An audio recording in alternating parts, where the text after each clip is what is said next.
Mama, mimi ndo natoka naelekea kazini. Nimepita mengi sana katika maisha hii, niliyopita imejaa machozi. Haja umenipa show, vijana show zenu kali. Nataka usiondoke mpenzi wangu. Hata mimi nimefurahi sana. Hakika mpenzi wangu, mambo unayaweza. Unajua kujilimbwasa limbwasa, unajua kujishebedua mtoto wa watu. Kwani kungu yako nani? Maana sio kwa jinsi ulivyonifanyia fujo. Na fujo mtoto. Hapa ndo kwanza tunaanza. Acha basi. Hii ngoma ya wakubwa, watoto wa keshi. Atembele mwanangu.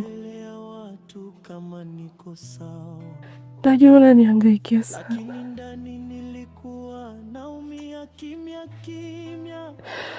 Unateseka mwanangu kwa ajili yangu.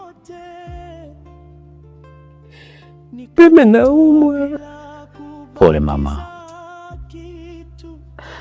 Nasijokutapona mwanangu. Mimi ni wakufa tu mwanangu, sijui kama utanikuta. Mama, upasi kuzungumza hizo kauli. Mimi najua unapitia wakati huu, lakini utakuwa sawa. Nisha kuandalia uji upo jikoni. Utapojisikia vizuri utaenda kuchukua uji. Acha basi. Lakini mimi kama ngoma kubwa tutokeshi, ila basi mimi naomba kwa kwa mimi nikeshi. Nataka nikeshi, yani unisasambulie. Yani mambo yote yani unekea, yani kwamba usinibania hata kimoja, unipe vyote ikiwezekana. Mbona mwanao ni mweusi afu wewe mweupe, mtoto umenyerutika, mtoto na wakaka kila sehemu na meremeta, mtoto mashallah. Mungu anajua kuumba. Najua mimi nimekuwa mzigo kwako. Najua unanipenda.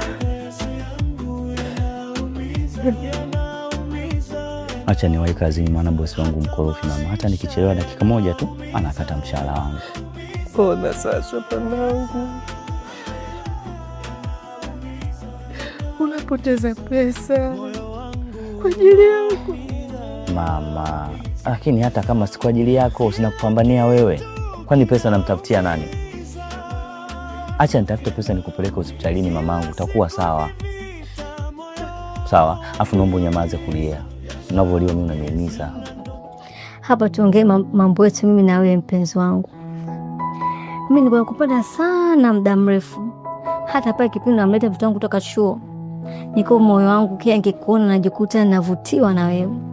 Ila kila nikijitahidi kujilengesha kwako, ukawa kama unielewe mpenzi. Ila nashukuru Mungu sababu ushakuwa wangu. Alafu vipi kuhusu mwanao akijua itakuwaje? Maana kama unavyojua mimi nina mahusiano na mtoto wako. Alafu leo tena nimelala na wewe hapa hivi. Unafikiri akija kutuona itakuwaje? Mwanangu akijua, Tana akijua, mtoto wangu akijua, utakuwa sawa. Sawa mwanangu. Asitochelewa kurudi, sawa? Sawa bangu. Nakupenda mama. Nakupenda mwanangu. Basi wahi kwenda. Asante mwanangu.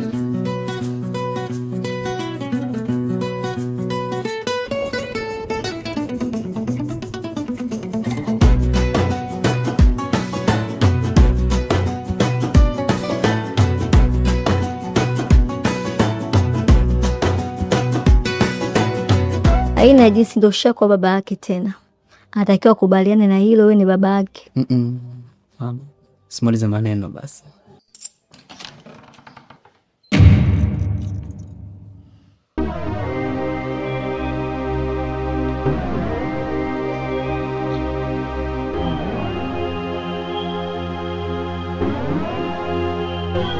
Mama, yanaumiza.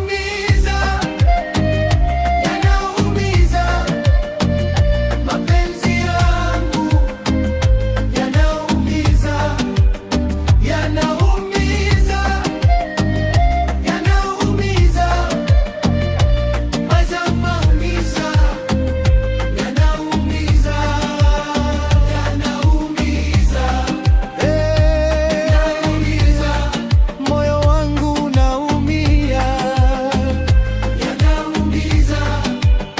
yanawaumiza.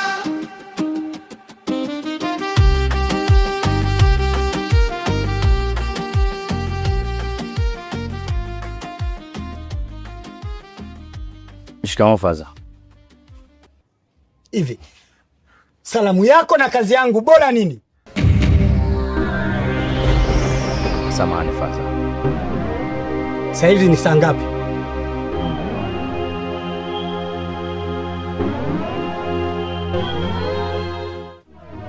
Saa 2. Saa 2 na dakika ngapi? Kama na dakika 2.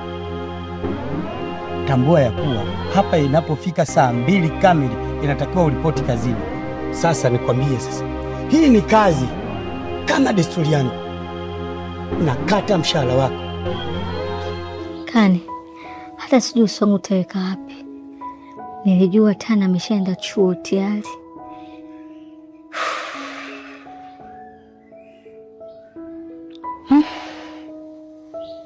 Sasa kuna kitu nataka kuombe. Hili jambo litokea humo ndani, usifahamishe mtu yoyote yataki kulifahamu. Ibaki siri yetu, mimi na wewe pamoja na Tana. Ikijulikana nje ni fezea kubwa mno.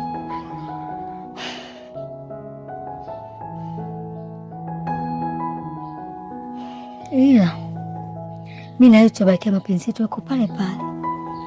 Nitakutafuta ila usije nyumbani mpaka nikupigie simu, sawa? Faza, tambua lakini mimi nauguliwa na mama yangu na hizo taarifa wewe unazo. Na mimi siwezi nikakurupuka asubuhi mpaka nimwandae mamangu, nimwandalie uji. Sasa mama yako na kazi yangu bora nini? Nilizaliwa bila chochote mikononi, wakati hapa inatakiwa ufike saa 2. Mimi na kazi nyingi za kufanya. Wewe unachelewa mpaka sasa saa 2 na dakika 2. Hujui ya kwamba umuhimu wako kufika kazini saa 2 kamili? Ondoka. Ni majaribu mazito. Ondoka. Kila ndoto inazimika njiani.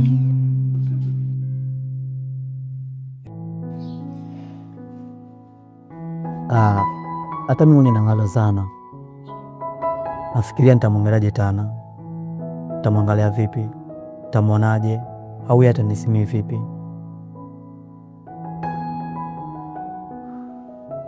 Ila yote na yote nipo kwa ajili yako. Wewe nenda, nitakutafuta.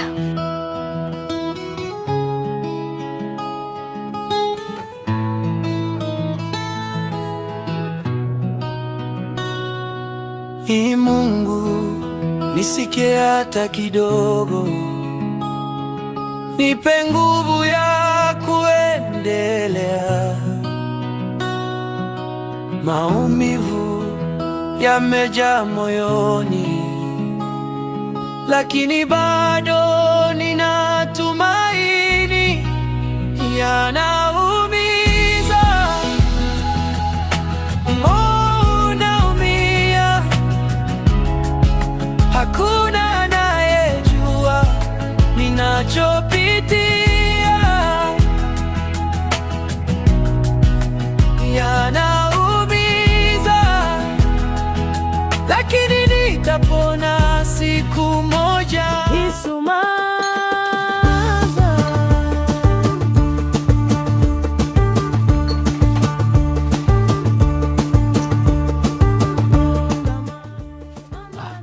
Matembele, una shida gani wewe? Mbona nichanganya akili wewe? Matembele, una shida gani wewe? Kila siku gombana na bosi, shida nini? Bora hata ingekuwa shida mimi nimechelewa dakika hizo, dakika 2, kanaambia kwamba atanikata mshahara wangu.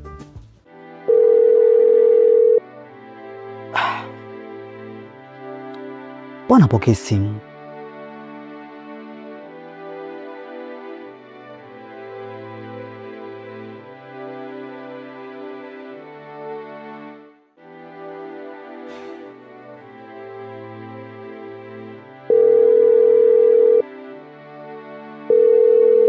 Pokea basi.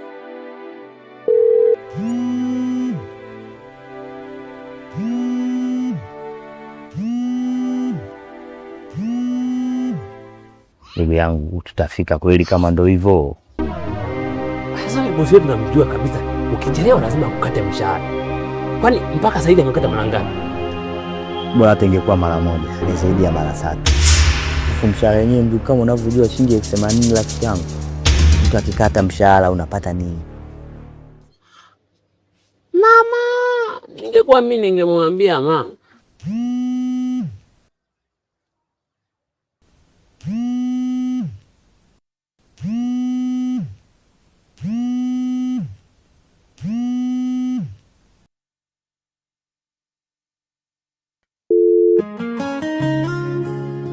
Anakata simu yangu. Huyu kamato kama Mama Fatuma, basi atakuwa pale anapotaka kila siku. Hebu ya niwahi. Yanaumiza, mapenzi yanaumiza. Sasa hapo unafanyaje? Sawa. Hebu tuendelee na kazi. Sawa. Fresh.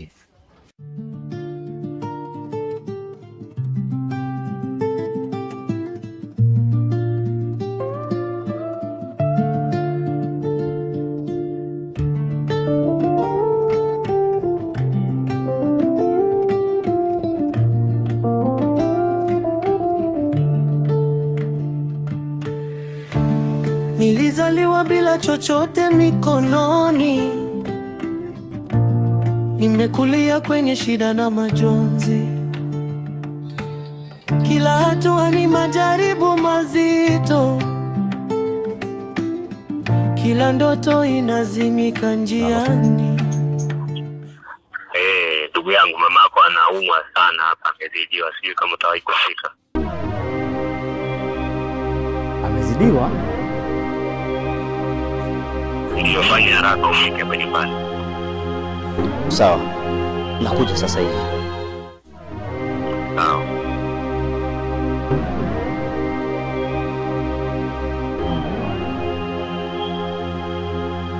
Mamelioni, njoo mara moja.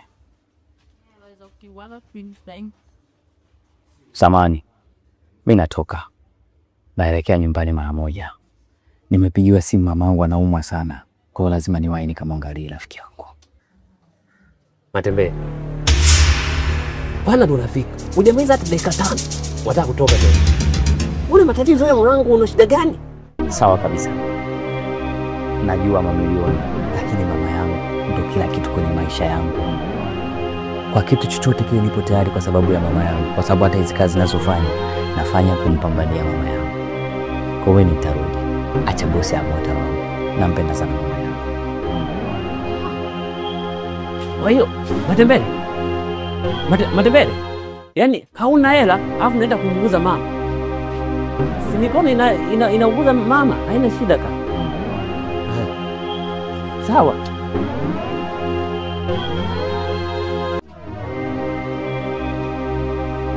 Baba, samahani, nimepigiwa simu na jirani, mamangu kazidiwa, naumwa sana. Naomba niwahi nyumbani nikamwangalie. Hivi unafanya hapa hili duka la baba yako eh? Kumbe unapenda kuniingia ingia. Wewe si sasa hivi dakika 5 tu iliyopita umekuja kuniambia vineno yako. Mama anaumwa. Tena unarudi. Unataka tena ruksa uende kwa mama yako. Unaniingia ingia. Hivi mabosi wote, wafanyakazi wote wangekuwa kama wewe, wangepata hiyo pesa. Dakika moja umetoka. Hiyo kazi unaifanya saa ngapi? Sasa mama yako na kazi yangu havina uhusiano wowote. Lakini baba, imekuwa kama emergency, nimepigiwa simu. Sina cha kufanya, afu mama hamna mtu mwingine wa kumwangalia zaidi yangu mimi. Sasa chagua moja. Naomba nikuulize kitu kimoja. Mama yako na kazi yangu bora nini?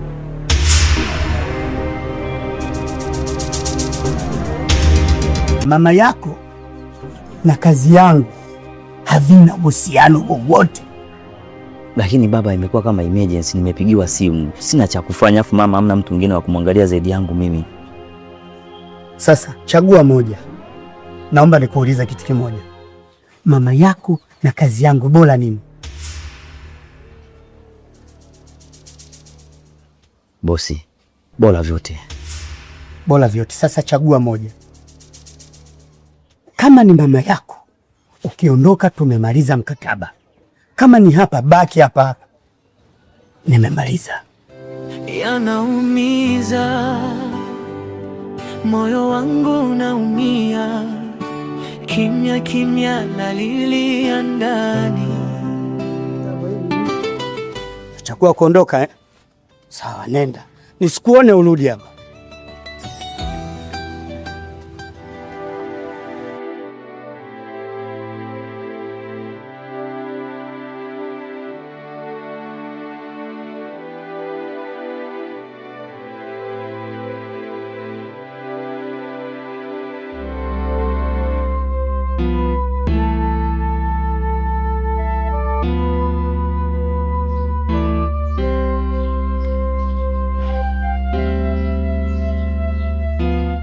Mwanangu simu patikani,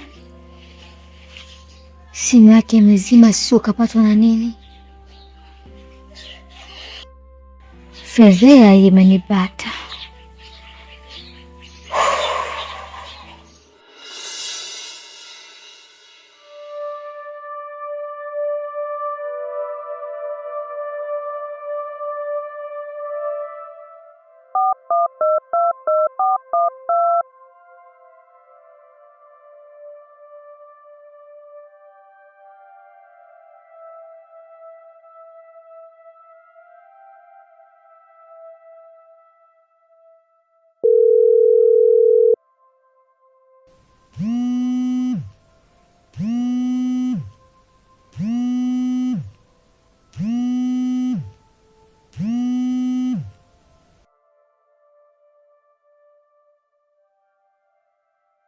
Aika,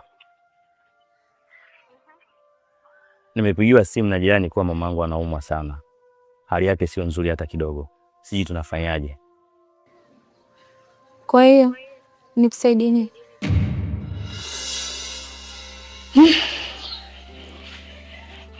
Mwanangu nampenda sana, ndio mwanangu wa kipekee, na ule kijana nampenda. Si nichague nani mimi, nimwache nani? Ya Mungu, naomba nisaidie. Leo nimesimama hapa, naomba Mungu tani arudi, nitaongea naye, nitazungumza naye. Yule ni mtoto wangu, anatakiwa alielewe hili.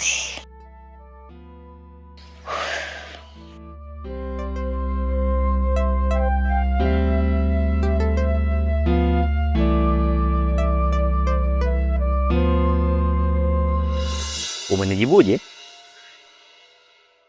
Nikusaidie nini sasa hapo? Ni mamangu lakini sio mfugo. Umeshasema kwamba ni mama yako na sio mamangu mimi.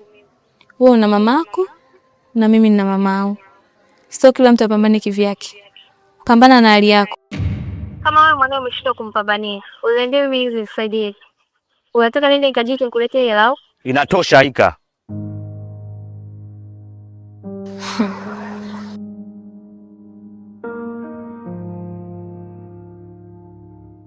Jioni njema. Natembea peke yangu, gizani sina mwanga. Nilitegemea upendo, ukawa chanzo cha maumivu yangu.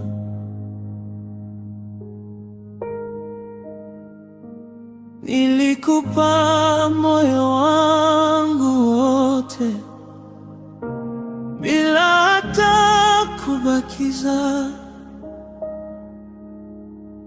Leo nimesimama hapa, sina hata pa kuanzia.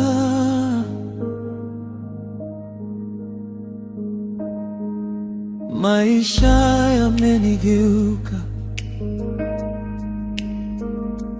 kama si mimi tena. Kila nikiamka asubuhi, naogopa hata kesho yangu.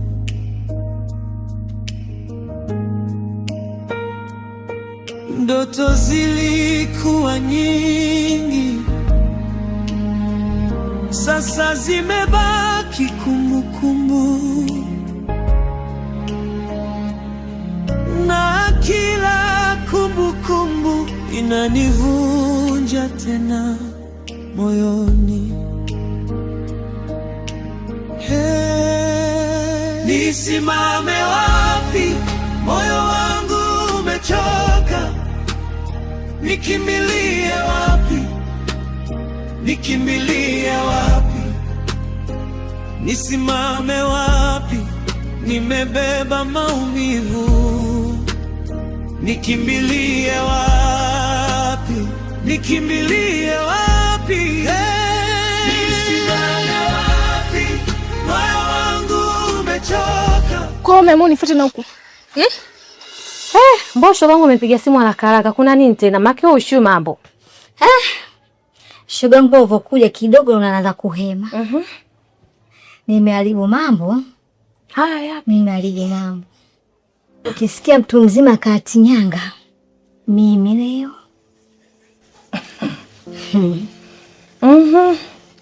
Nimefumaniwa. Umefumaniwa? Hivi Kani, ulikosa nini kutoka kwangu? Maana kila alichotaka nilikupatia Kani. Umeona itoshi, umemwona ukatembea na mamangu mzazi. Umekosa na kati hapa duniani kweli Kani. Wewe kunifanyia hivyo Kani. Naumia sana Kani, naumia mimi. Tana mpenzi wangu, naomba unisamehe, sababu kufanya kosa sio kosa, bali kurudia kosa ndio kosa.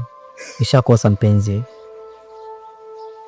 na nakuahidi kwa itarudia tena. Hapo isitoshe, mama yako ndo kaniforce nifanye vile. Haya, na nani? Nami mpenzi wake Tana. Tana tatizo naye akikaa kiongea na simu, anamsifia sana mama yake anasikia. Nikasa nijaribu. Nimenogewa mwali wangu. Shoga yangu na wewe umezidi. Pole kwanza. Asante. Haya, huyo mwanao alipoondoka kasemaje? Kafungua mlango, katuona, hajasema chochote, kaondoka. Ili ngondo. Msudogo. Na unajua mwanangu wa kipekee yule. Sijui kanisaidiaje shoga yangu hapa. Kona niona mimi mtoto mdogo. Sina kiti mama, si ndio? Wewe ulifosiwa ni mtoto mdogo? Kani wewe una akili ya kujielewa sababu mama mama mkuu wako Kani. Sema tu uliamua kufanya hivyo na ulikuwa unataka tu jamaa kufanya hivyo toka muda. Kana mmeamua mtimize mambo yenu, si ndio? Kani umeshindwa kunyeleta utu wangu. Mamangu, Kani. Tana, nilitegemea upendo. mimi tabaki tu kwa kusema pale pale kwa nakupenda. Nilitamani faraja. Kwanza leo Kani. Hapo cha kukushauri shoga yangu yule mwanao atarudi tu, hapa ndo kwao. Anapakwenda? Hana. Hapa ndo kwao, hapa atarudi. Lingine, bwana vipi? Unataka kuendelea naye au unaachana naye? Naendelea naye. Shoga yangu, kwa kusema nimwache wewe mwanangu, hapana. Sio kweli. Yaani mimi mtoto anishinde? Yeye atakiwa mtoto ndo ashuke. Hakaya akijua huyu ndo babake. Mama, babake tena? Ndio. Shoga yangu kiboko. Wewe mambo mtoto najua shoga yangu. shoga yangu hata nikisema kuazime uwezi kumwacha. Kakoma. Toto mdogo kimwili chake jisikilivu. Ananizungusha. We, na mwili wote huo. Ananizungusha. Ananizungusha haso. Siwezi. Nitajua tu ni shauri kumwambia mtoto wangu. Kambali maisha yangu. Kambali maisha yangu. Nafanya kama tujakuonana wala kujuana kani. Kambali na maisha yangu. Wewe ukija ukinisogelea nitakuua. Tano. Mbona nisamehe? Naomba niache niondoke mimi. Yanaumiza, yanaumiza, mapenzi yangu yanaumiza, yanaumiza, yanaumiza, mazamaumiza. Tana, nimesema sikuachi kivyovyote ile na kivyovyote iwe, sikuachi, nitakoroga. Taratibu, mtoto asijakanywa sumu. Watoto wenyewe siku hizi hawa, taratibu, sijakanywa sumu. Wewe cha msingi mimi nachokushauri hapa, wewe akirudi binti yako kaa naye chini, muombe samahani. Lakini hapo utajua mwenyewe jinsi gani ya kufanya. Kama mwenyewe unavyosema kile kibwana kukiacha uwezi. Ndo asio anakuja hapa. Mambo yenu malizie nini huko? Kwa ushauri wangu mimi navona. Yule katoka tu kwa hasira. Lakini atarudi hapa si ndo kwao? Ndio. Atarudi.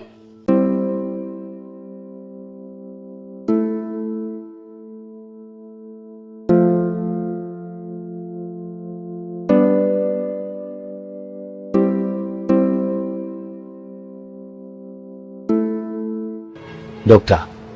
Yes. Vipi hali ya mama yangu? Chikweli. Hali ya mgonjwa haiko vizuri. Sio nzuri? Yes, sio nzuri. Yes, haiko vizuri. Baada ya vipima tunagundua kwamba ana hali mbaya. Kwa panahitaji kufanyia operation. Kwa baada ya mashauriano na ngazi kuu, pamoja na daktari mkuu ameshauri kwamba afanyiwe operation. Usiki napika nini? Lazima ukaanga ndizi. Hakikisha kwenye mapishi yako zisiwe ndizi za kuiva. Maana kila ndizi za kuiva zinachafua kama nini. Alafu kuliko mwenzetu kila siku nakuona unakula malimao na chumvi. Vipi, ni mjamzito? Na operation hii itagharimu kiasi cha shilingi 600,000 ili aendelee kupata huduma hiyo nzuri. Tofauti na hapo, inaweza kawa aidha tukamhamisha mgonjwa kutoka hapa kwenda sehemu nyingine. Mimi ya kubeba mimba? Kwa baba gani? Na hiyo mimba naipeleka wapi? Unadhani tena hii kuna watu wapo tayari kuitwa baba?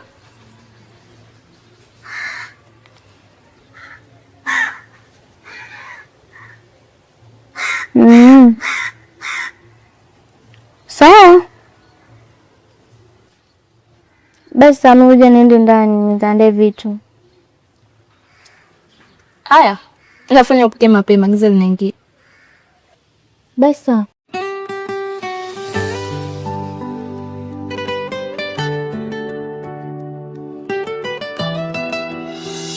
Lakini kwa muda huu kama uko na hiyo pesa unaweza kailipia ili kiweze kusaini bure date kiingia nayo kwa kalesheri. Dokta, naomba nitoke. Subirie, nitarudi muda sio muda. Nitakuja na majibu kamili. Hakuna shida, kila la heri.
Mungu, wewe ndio uliniumba.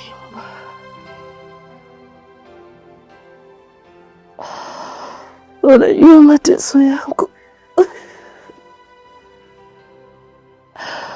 Naomba unipunguzie kidogo Mungu. Punguzia majaribu.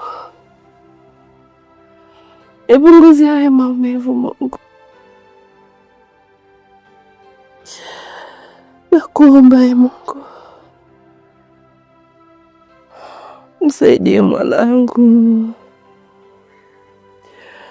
Popote aliko mwanangu jamani. Mwanangu anateseka.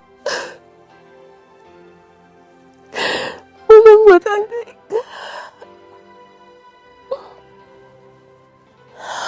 Anahangaika kwa ajili yangu.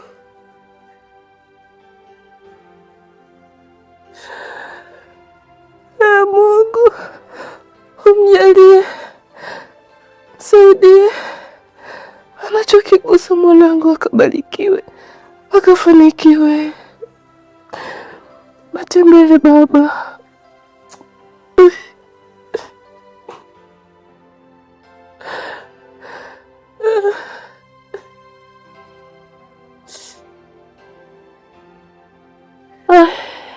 Kwa mtu kulia pakalini Mungu, saidie.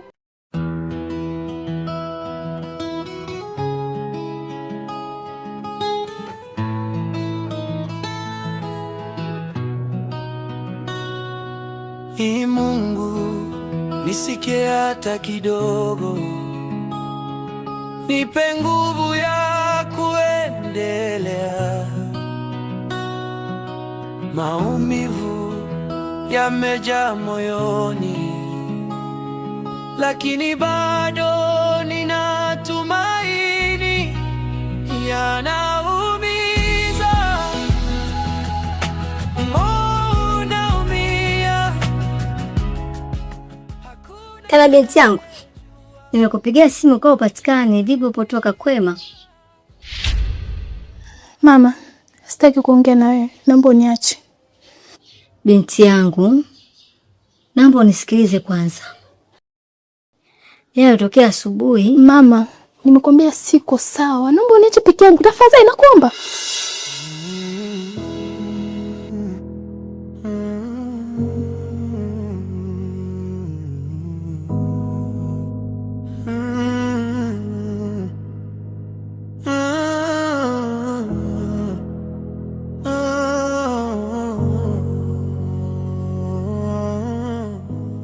Hospitalini nadaiwa 600,000.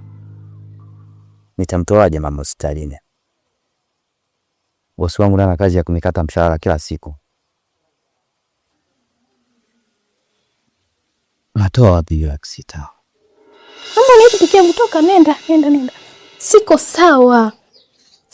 Siko sawa. Naomba utoke. Niache peke yangu mamangu. Nisikilize basi hata kidogo binti yangu. Wewe ndio ni mtoto wangu wa kipekee. Sina mtu yoyote zaidi yako binti yangu. Kile kichonga, nataka kuniharibia mudi yangu au? Nisha kwambia hivi siko sawa na mudi yangu ishaharibika toka asubuhi. Naomba uende, niache peke yangu. Mbona unataka kunielewa mamangu?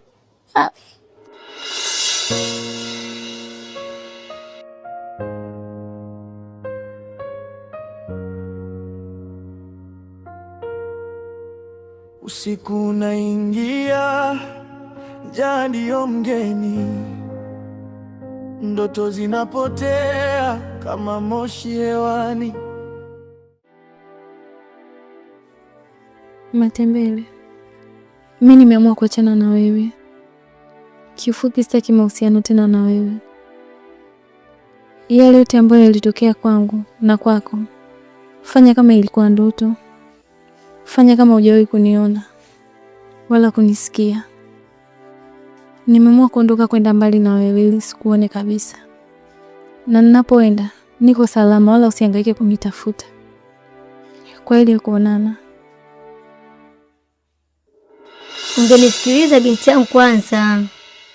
Ungenisikiliza. Mama, naomba utoke. Mama, naomba utoke. Sitaki nikuvunjie heshima. Mbona unakuwa hivyo? Toka, nimekuomba toka, niache peke yangu. Mbona unataka kunielewa? Ungenisikiza kwanza.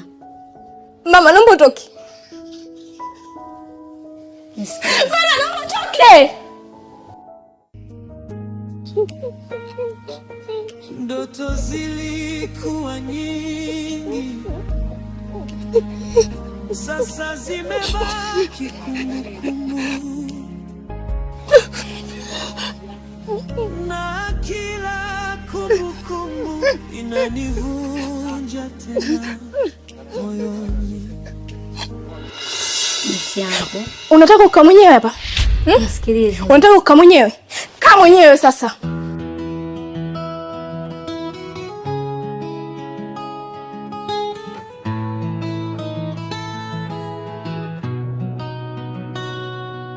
Ee Mungu, nisikie hata kidogo.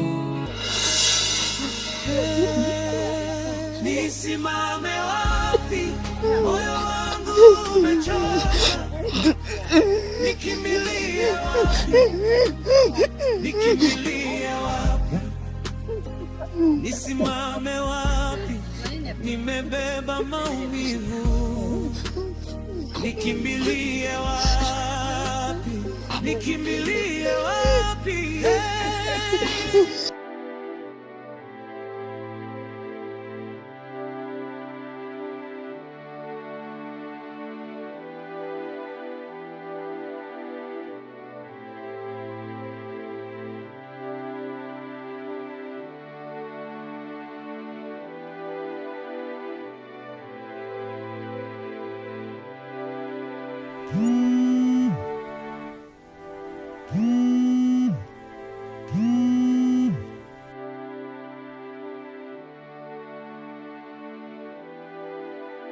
Halo kiongozi.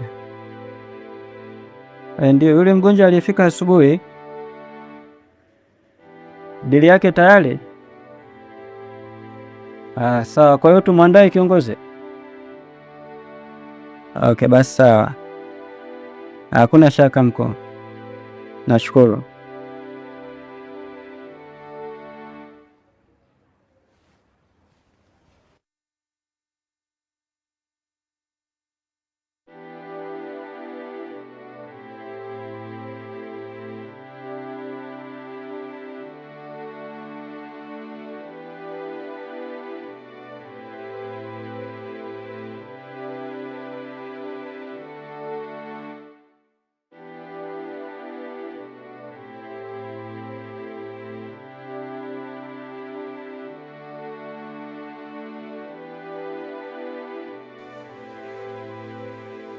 Vipi? Kwema? Salamu. Haika nimemkuta. Kwani hajakuaga?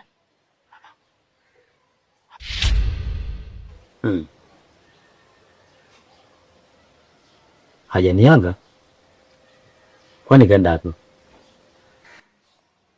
Haika hayupo, ameondoka na kila kitu chake. Kaelekea wapi? Sijui mimi alipoenda.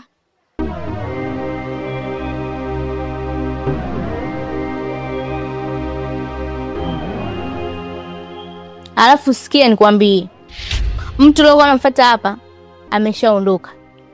Kwa hiyo mwanzo na mwisho ukanyaga hapa tena. Tumeelewana?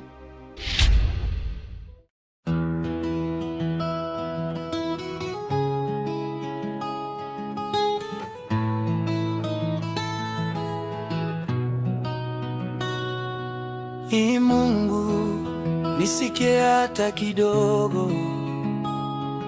Nipe nguvu ya kuendelea. Maumivu yamejaa moyoni, lakini bado nina tumaini. Yanaumiza, unaumia, hakuna anayejua ninachopitia.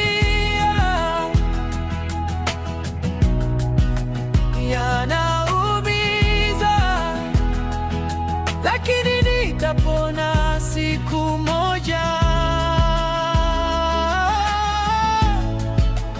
Kimya kimya.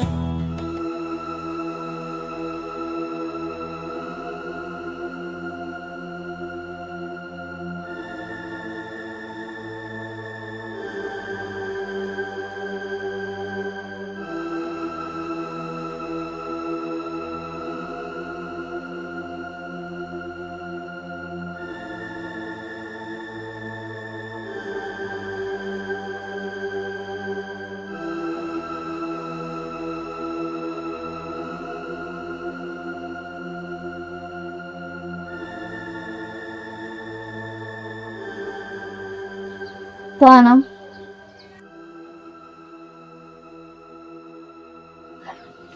njoo mamangu.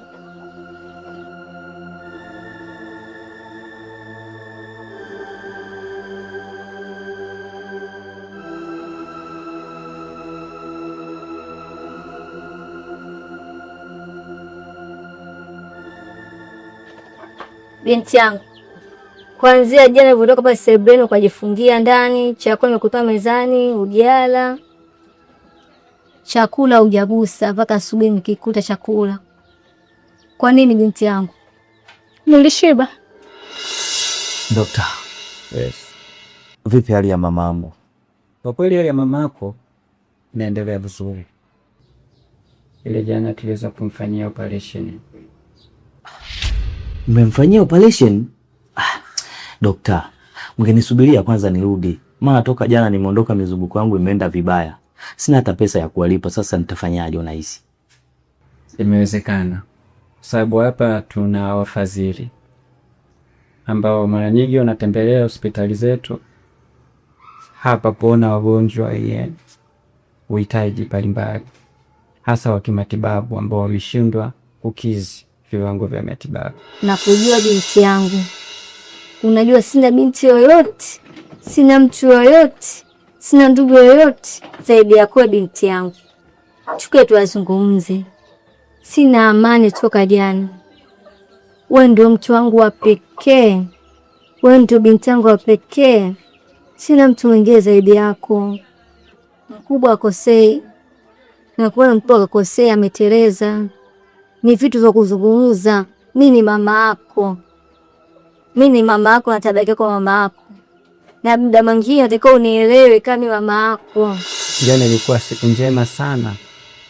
Mmoja wa wafadhili alifika jana. Waliweza kuona ya mama yako, akalipa bili kwa mfanya evaluation mali yako. Kwa hiyo nataka kuniambia mamangu mimi sasa hivi anaendelea vizuri? Yes, yupo vizuri kabisa. Na anaendelea vyema kabisa. Samahani Dokta, ninaweza kumwona aliyemfadhili mama yangu japo niweze kumpa shukrani za dhati? Hilo ni ngumu kidogo, kwa sababu wengi wafadhili wetu hawapendi kujulikana wanapofanya misaada yao. Kwa hilo lipenja uwezo wetu kabisa. Umemaliza? Okay, ngoja niweze yangu chui. Natembea bila viatu, vumbi imenizoea, barabara zinanioma, hadi ngozi inanena, kila tua ni mzigo, mabega yameinama, kila pumzi ni shida, kifua kimebanwa sana. Dokta, natamani wala hata nimpe shukrani zake za dhati, maana hakuna mtu ambaye anayempenda hapa duniani kama mama yangu mzazi. Ni kweli, kama ambavyo nimekueleza, ni ngumu sana. Ni ngumu mno. Wao wanatoa na wanapofanya, wao wanafanya upende kujulikana kabisa kabisa. Kwa tumshukuru Mungu tu kwa sababu limefanyika jambo jema. Mama anaendelea vizuri. Aisee, aliyefanya hivyo naomba Mwenyezi Mungu ambariki. Kikubwa ni uzima wa mama. Kuimarika pake ndio kitu chema kwetu. Samahani, ninaweza kwenda kumtazama mama yangu japo dakika moja tu? Ya, bila shaka unaweza kwenda kumuona. Lakini pia tunaweza kumwandikia dawa za kuendelea kuimarisha afya yake japo yuko salama, lakini kumaimarisha atakapokuwa nyumbani ataendelea kuzitumia hizo dawa, sababu inawezekana akabusiwa pia. Mimi nikushukuru sana ndugu yangu. Sijali kiongozi. Mwenyezi Mungu awe naye. Sijali sana. Kuna amani. Asante sana. Bwana Tani, basi acha nimwandikie dawa.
Tena mpenzi wangu, mbona unapita kama unioni?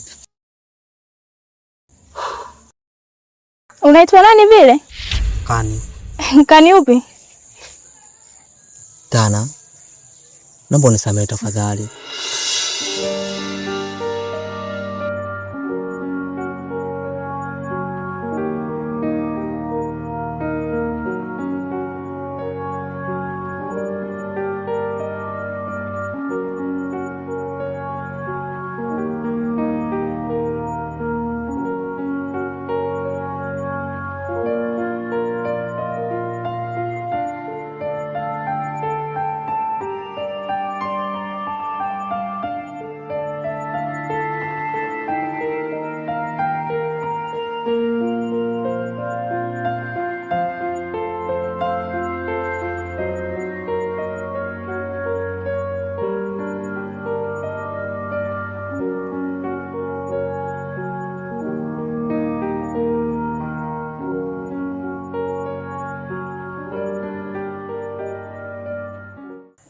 Naomba ukubali ombi langu.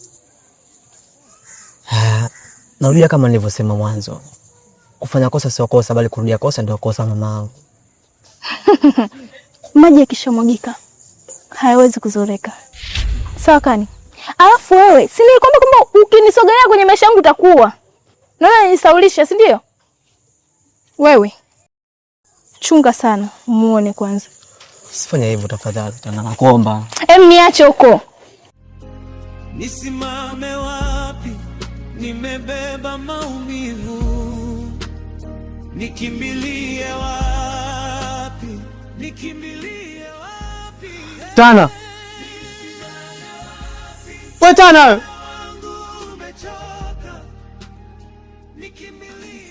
Sasa nakwambiaje? Sikuachi.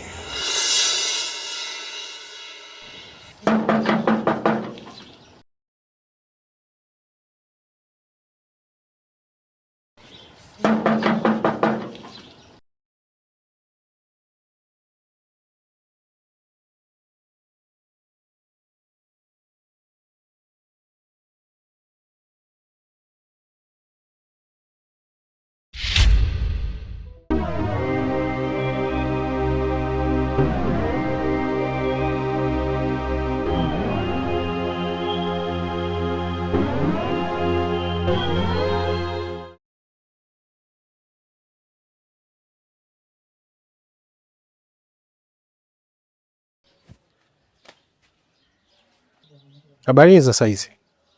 Salama baba. Mama, nadhani unatambua dhumuni la uje wangu hapa.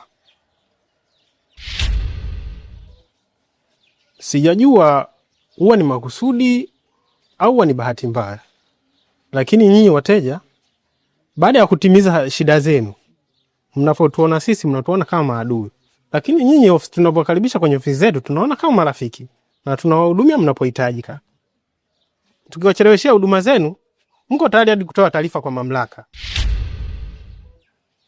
Mama, nadhani unatambua muda ambao ulitakiwa kulipa mkopo wako ni ndani ya miezi 6. Yapata sasa ni mwaka na miezi kadhaa. Na tunavyokutafuta katika mawasiliano haupatikani. Ni makusudi ama ni bahati mbaya? Anyway, tuachane na hayo. Kama taasisi imenielekeza kuja kukupa taarifa. Unatakiwa kurejesha mkopo wako wote ndani ya siku 3. Na kama utashindwa hapo, basi zile zamana zote ulizoziweka itakuwa ni halali yetu. Nisikize babangu, wewe wapigie tu simu, najua wote nyewe wamoja. Mimi ndo narudi hospitali saa hizi, nilikuwa mgonjwa na matatizo, mimi nililazwa jamani. Babangu nivumilie, nipeni wiki. Mama waambie Matembele sasa uongea naye anza katusikiliza na wewe. Mama, wiki moja tu babangu, naombeni mnipe. Mimi nitarudisha, wallahi nakwapieni. Haki ya Mungu narudisha hela zote, narudisha zote. Mama, narudisha mimi. Sidhani kama nitakuwa na muda zaidi wa kuelezea. Ikiwa ungehitaji urafiki huo, basi ungekuwa ni mwema zaidi katika kupeana taarifa na katika mawasiliano. Lakini ulizima kila kitu. Sidhani kama kuna namna yoyote ya mimi kukusaidia hapo, zaidi ya kutekeleza maagizo ninayokupatia. Hii ni barua yako na taarifa zako zote kuhusu na ofisi za serikali za mitaa zote ziko hapa.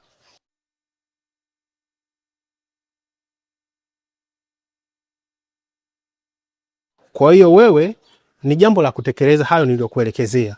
Ikiwa utakaidi, basi tutakuja kufanya kile kinachowezekana. Hakuna nafasi nyingine mama. Asante. Nisaidie babangu, nisaidie. Siku njema.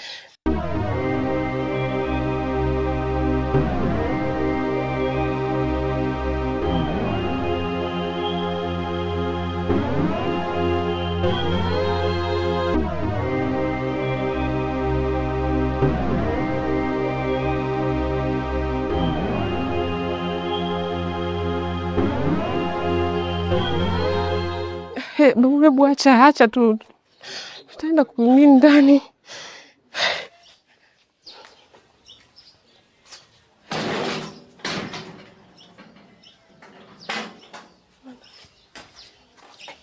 Nyumba yangu. Nyumba yangu.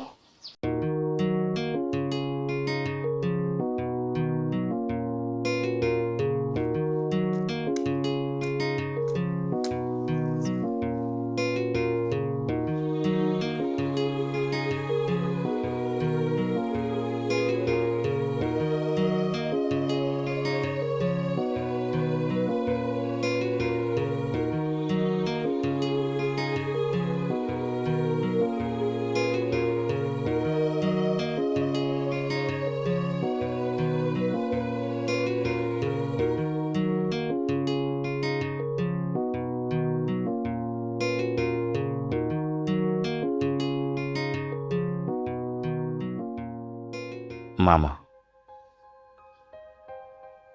samahani. Mimi kuna kitu nataka nikuulize, ila naomba uwe mkweli. Hivi mama, unaweza kuniambia zile pesa ulizokupa benki umefanyia nini na umepeleka wapi?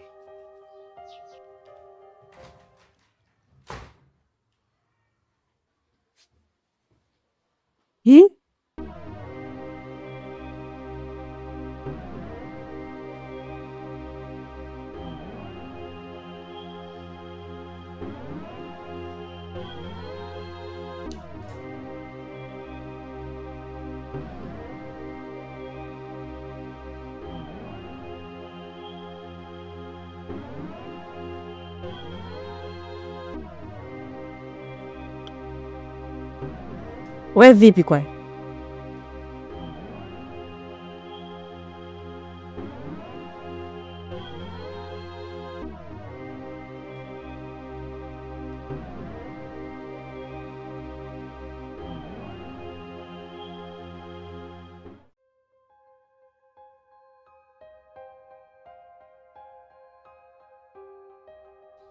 Matembele, naomba nisikilize kwa makini.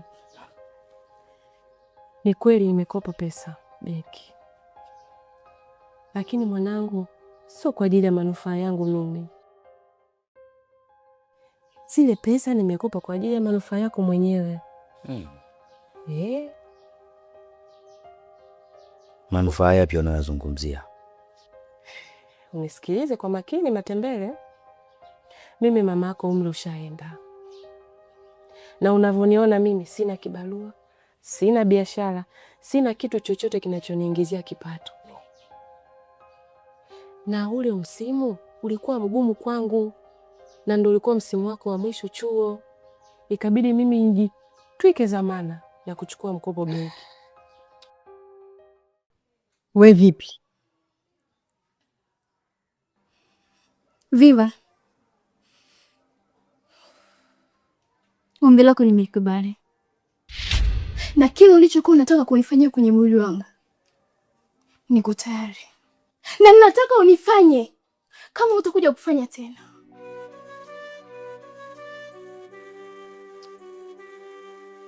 We Mr. Kimasiara, ujue unasema kweli au? Namaanisha, ndio maana niko hapa.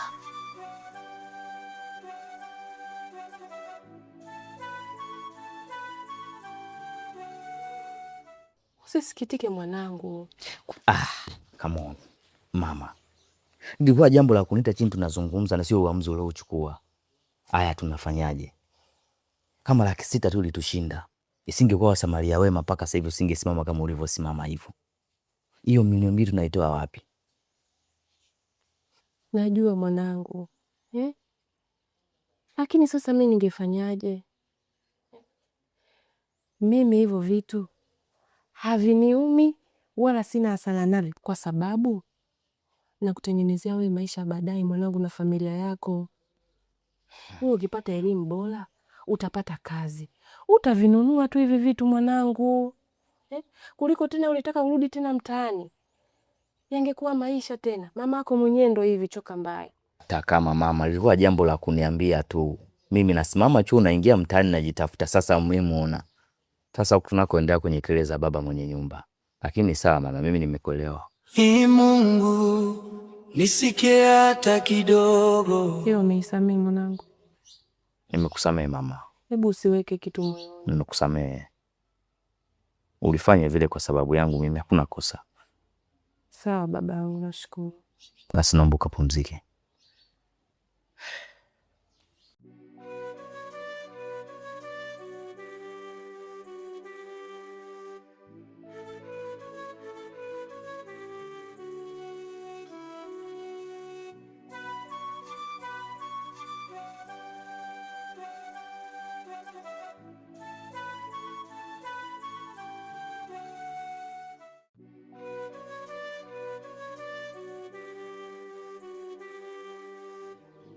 Hivi Eki, mimi unanichukuliaje?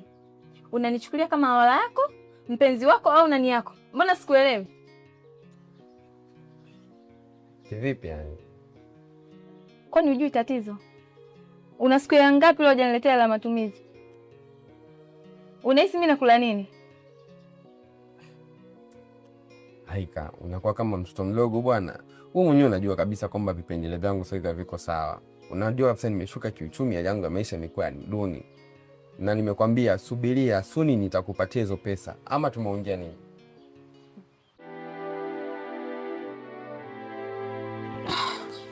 Mama, mimi na 500,000. Kama 600,000 tumefezeka mtaani kila sehemu. Tunatoa wapi 2,200,000 na 500,000?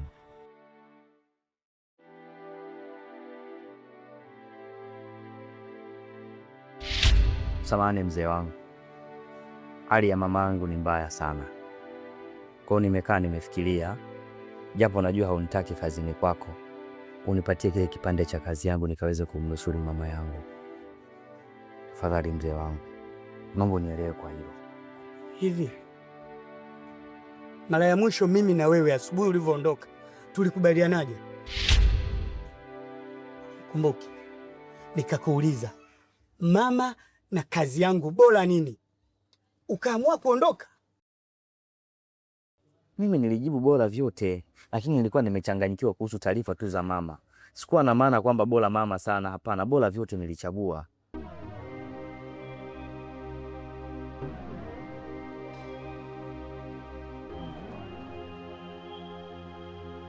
Mzee, niko chini ya miguu. Hapana. Wa kumpigia magoti ni Mungu peke yake na sio mimi.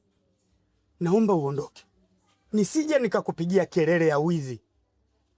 Tafadhali, nimeingiwa na shoti ofisini kwangu na mmoja hapo yawezekana ni wewe. Naomba uondoke.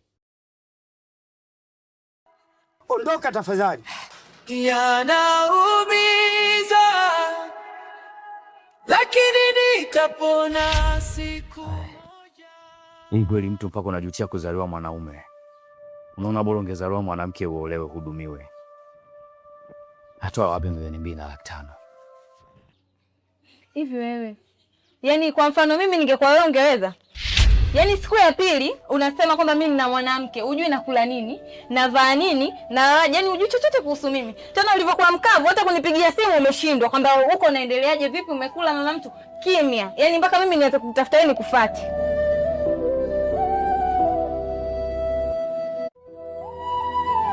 Hivi yake, wewe ni mwanaume gani ambaye unashindwa kujisimamia?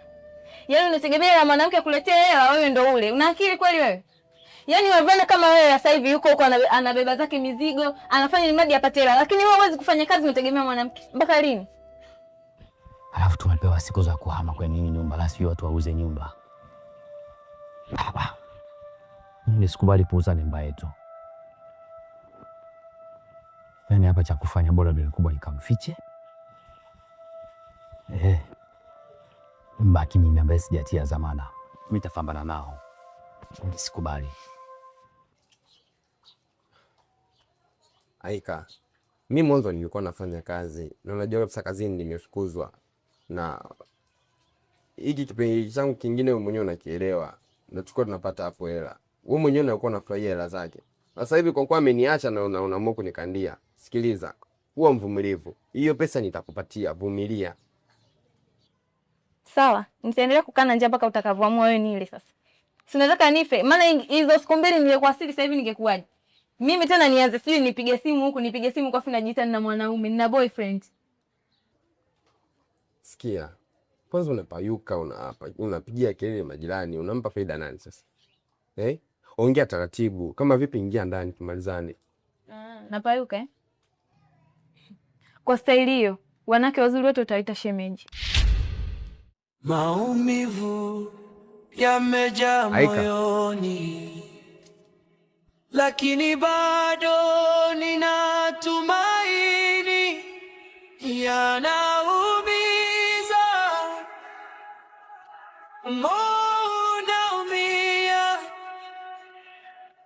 hakuna anayejua ninachopitia.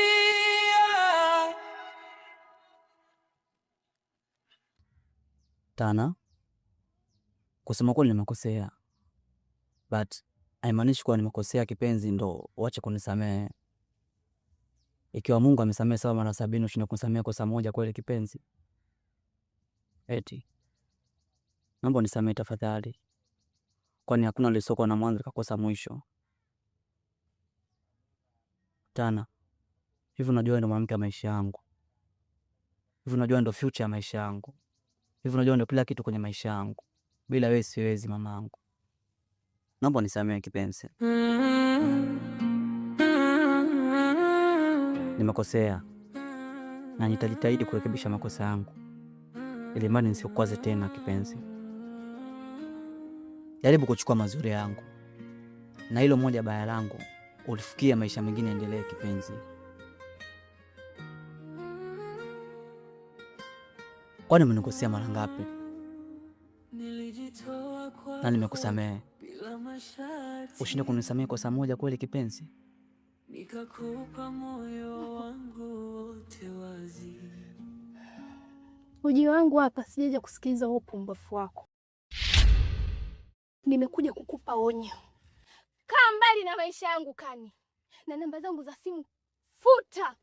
Sitaki mazoea na wewe, la sivyo takupaka mafuta. Utakutana na wanaume wenzio. Mapenzi yanaumiza, moyo wangu unalia kimya. Nilijitoa kwako kweli, lakini wewe ukaniamiza. Yanaumiza, yanaumiza, kila nikikumbuka machozi yanatoka. Nilidhani wewe ni wangu, leo ni... Kwa nini unaacha kazi? Ndio, nimeamua kuacha kazi kwa sababu baba yako hajui utu na thamani ya mtu. Kivipi? Aliniambia nichague swala moja kati ya kazi yake au mzazi wangu. Mimi nikaona mzazi wangu ni bora kuliko kazi yake. Ndicho mama yangu alikuwa anaumwa. Nikaamua kusimama na mama yangu. Na mbona nasikia kwamba mmemtia sana baba? Kim, mimi pia nasikia kama unavyosikia wewe kuhusu shoti yake. Mimi sijui lolote. Okay. Anyway, sasa hivi unajishughulisha na nini?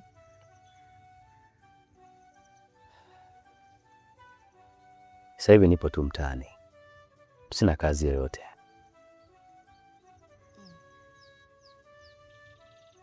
Sawa. Na vipi kitokea mtu akataka kugadi?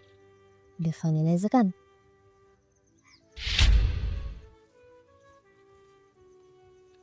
Kichwa changu sasa hivi kina mambo mengi sana.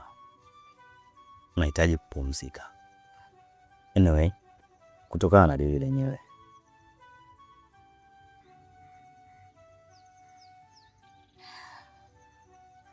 Basi sawa, kijaribika kitu.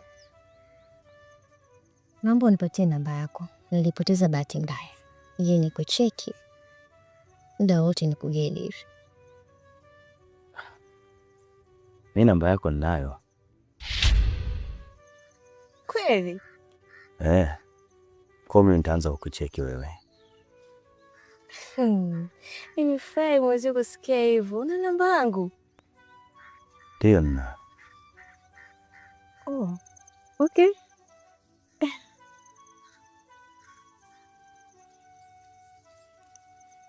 Nice to meet you. Sawa, asante.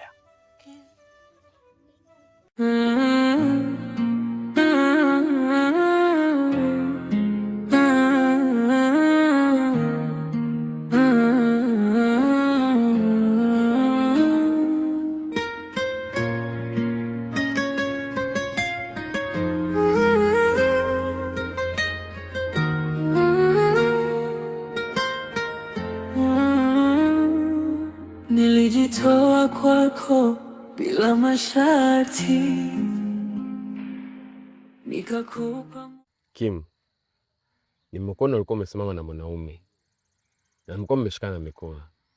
Nataka kujua yule ni nani yako na mlikuwa mnaongea nini? Hivi una uchizi eh? Yaani umenitoa huko kote, umenisumbua kunileta hapa kuja kuniuliza maswali ya kijinga. Na unaniuliza wewe kama nani yangu?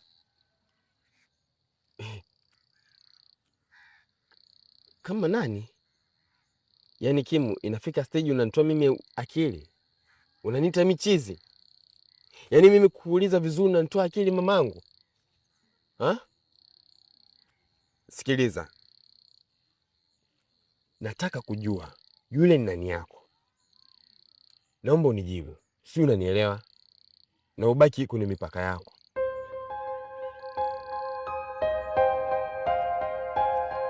Unalikumbuka ile eneo vizuri?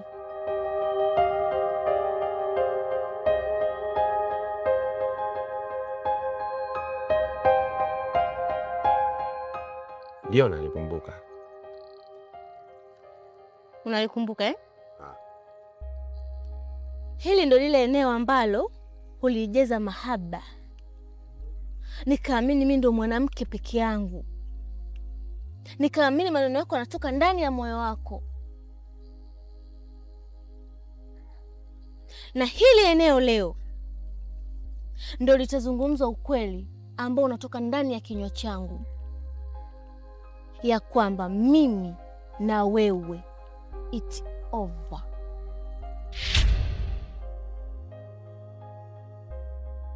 Over. Yaani unamaanisha nini? Ha? Mbona sikuelewi Kim? Na mbona kama kila kitu nyuma tuliongea na ukasema umenisamehe, ama kuna kitu chote ambacho nimekukosea kingine? Mimi kukuuliza tu yule umesimama na nani ni vibaya leo hii? Ama sipasi kujua mambo yako siku hizi? Na kukwambia ubaki kwenye mipaka yako nimefanya kosa? Alafu kitu kingine Kim, mimi nimeshajutia. Ficha basi makosa yangu haya na tuendelee kufanya mambo yetu mengine basi. Sinifanyie hivyo, na unajua fika jinsi gani mimi ninavyokupenda.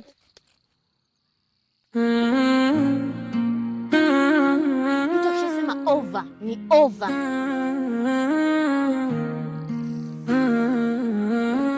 Baba Bule.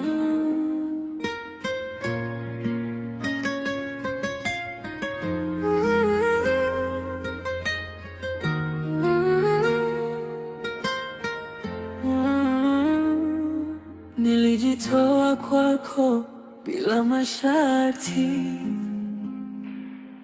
nikakupa moyo wangu wote wazi. Ahadi zako zilikuwa tamu sana, lakini mwisho wake ni maumivu tu. Nilikuamini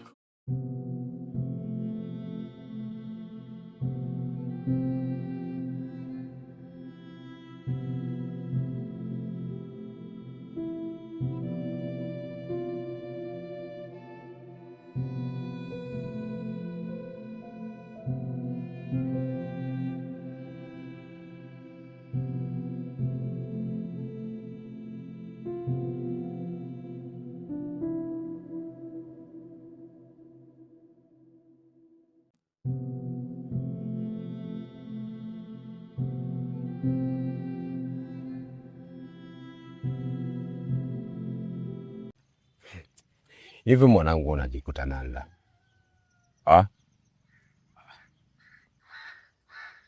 Unaweza kulembea Kim ndani yako?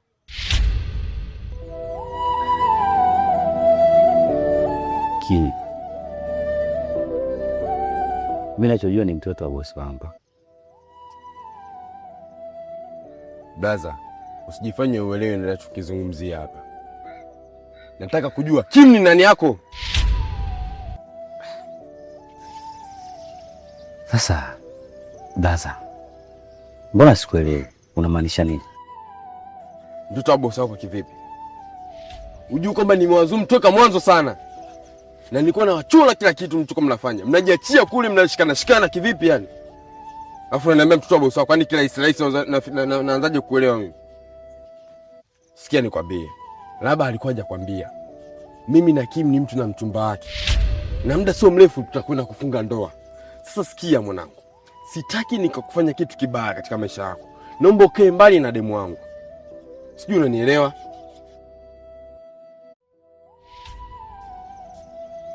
Anyway, sawa, nimekuelewa. Sikia nikwambie mwanangu. Kaa mbali na ule mchumba. Takuja nikufanya kitu kibaya. Maumivu yamejaa moyoni, lakini bado ninatumaini. Yanaumiza, moyo unaumia, hakuna anayejua ninachopitia.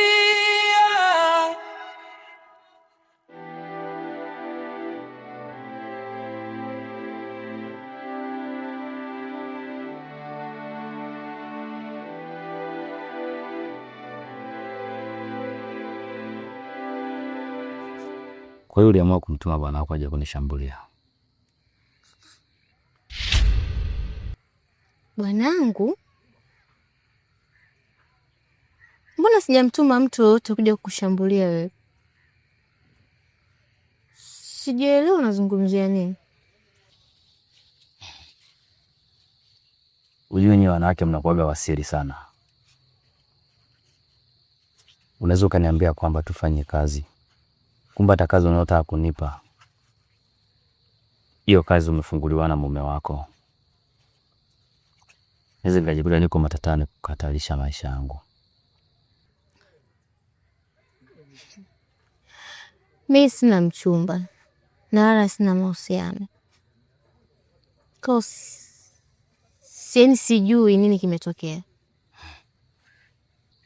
Kuna kijana mrefu mweusi juzi tulivyoachana pale, alikuja mbele yangu na kunitishia maisha kwamba niachane nawe nikae mbali na wewe. Huyo ni nani? Sio mchumba wako?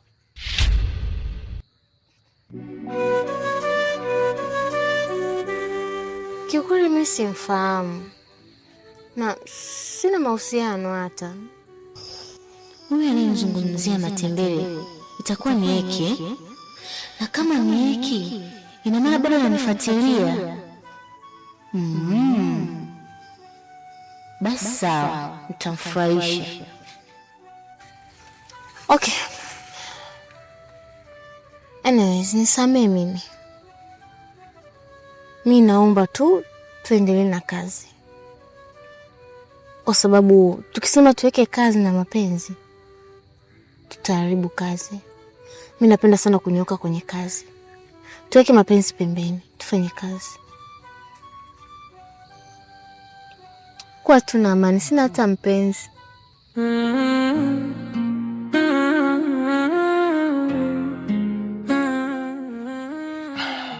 Sawa. Kwa hiyo ukitoka hapo unaelekea wapi?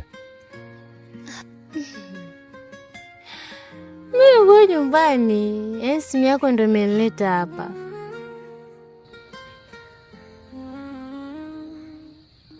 Basi sawa. Tongozane wote basi nikupitishe nyumbani kwenu. Let's go.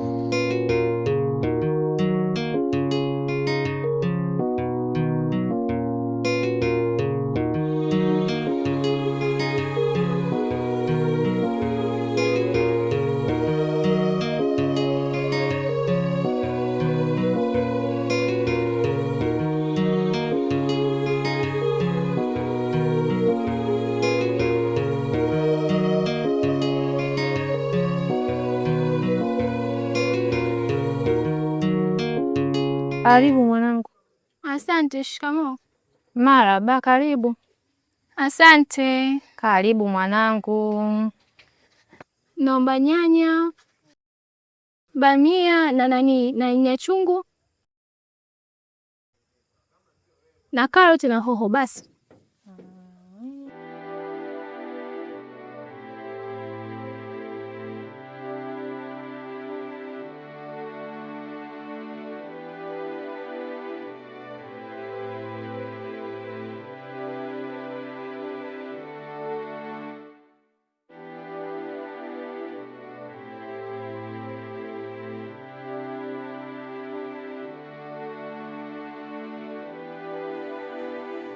Inakuwa bei gani juu? Moja tu mwanangu.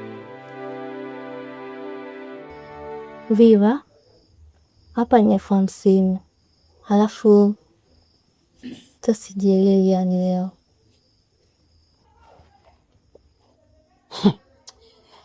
Mchumba unajua nachekesha sana. Yaani umetoa miguu yako kwenu unakuja kwangu na 50. Nisaidie tu kwa leo, nina 50.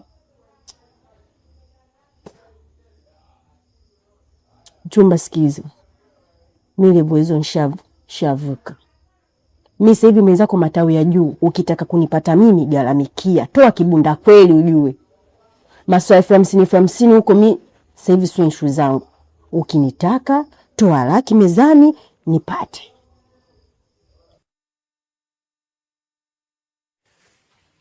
Tana mwanangu. Samahani.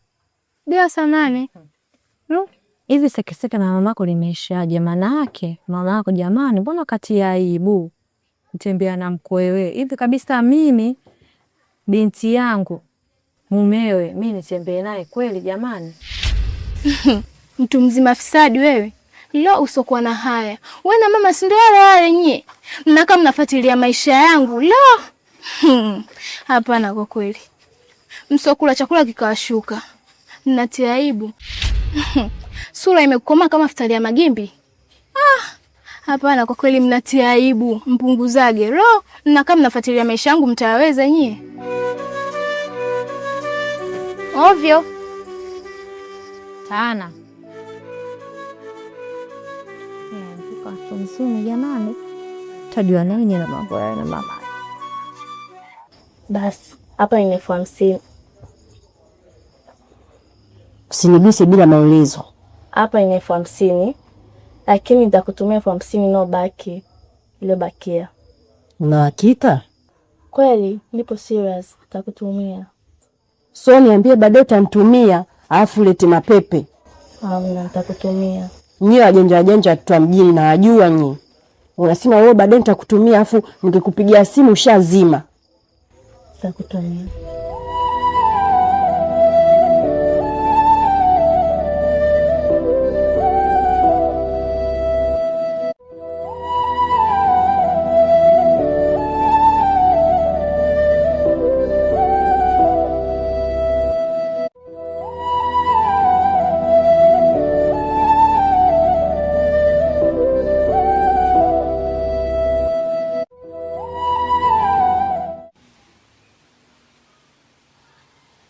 Sister, nini? Yule mgeni ambaye nilikwambia tutamleta kwa ajili ya ile kazi. Ndio. Njoo pale.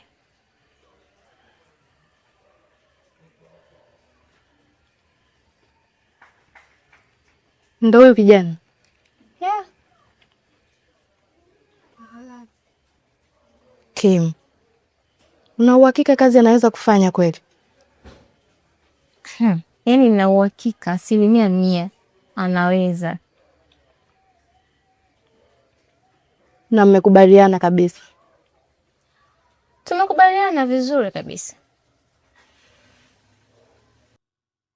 Ee Mungu, nisikie hata kidogo.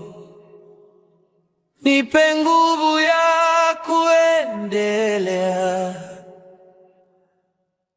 Maumivu yamejaa moyoni, lakini bado nina tumaini. Yanaumiza, moyo unaumia, hakuna anayejua ninachopitia. Yanaumiza, lakini nitapona siku moja.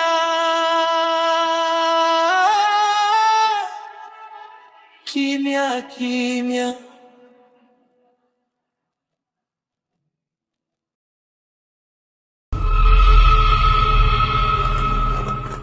We dada vipi? Mbona naongesha mkoba wangu? Mbona kwa sio muungwana? Okay, fine. Utamalizana, mimi nipo ndani. Haya sisi. Thank you.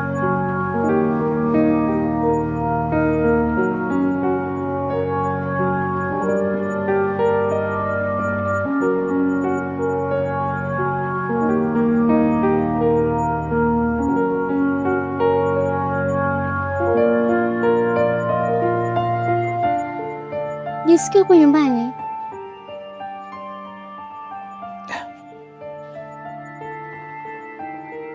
Sawa, kuna shida. Hivi nataka kunipa kazi gani?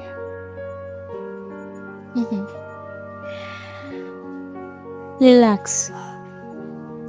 Kila kitu kinakuja kwa wakati wake. Na pesa yako tutakuingizia kwenye siri. kisha tutakupigia simu kwa ajili ya kazi.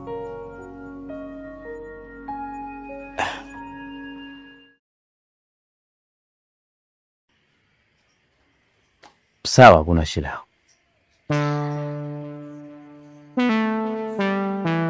Sawa, nafanya kukugea mkori. And I enjoy sana. So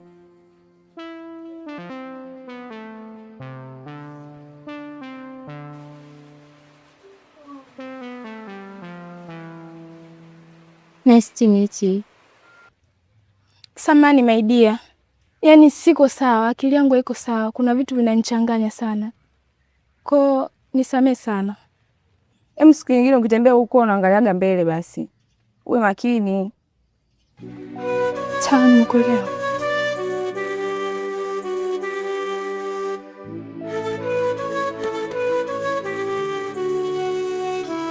It's okay.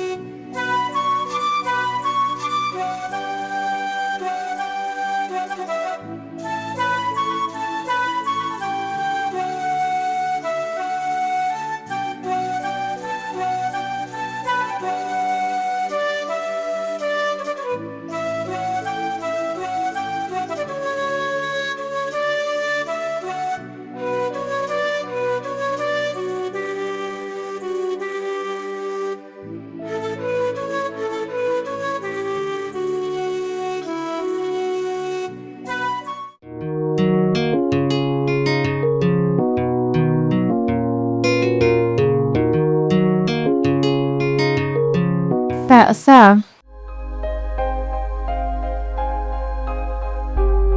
Mate.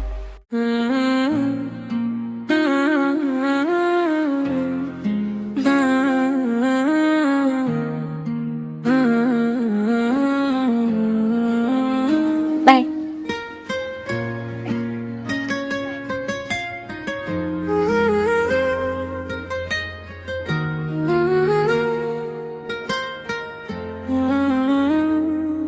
Nilijitoa kwako bila masharti,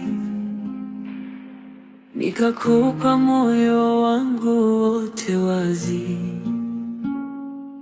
Ahadi zako zilikuwa tamu sana. Niunze ukanimaza kelele zake kifuani, usakumijezejeza mitne Joshua Pamu, oh, pampa kamwese, achumbani, sakuna mchoma.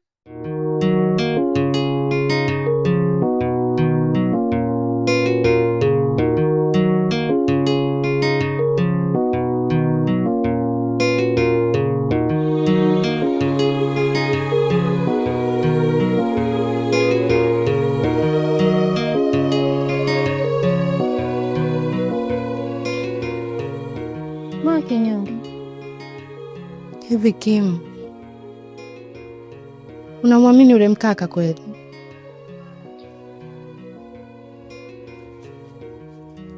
Sisi bado na mashaka tu na yule mkaka. Lazima Kim, yaani anaonekana ni kijana fulani hivi muuni. Mimi bado nina mashaka naye kwa kweli, sina imani naye kabisa.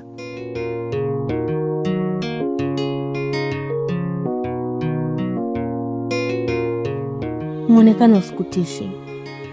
Mimi namfahamu vizuri sana yule mkaka, na nikutoe wasiwasi, hana shida, na mpaka nimemchagua kazi anaiweza.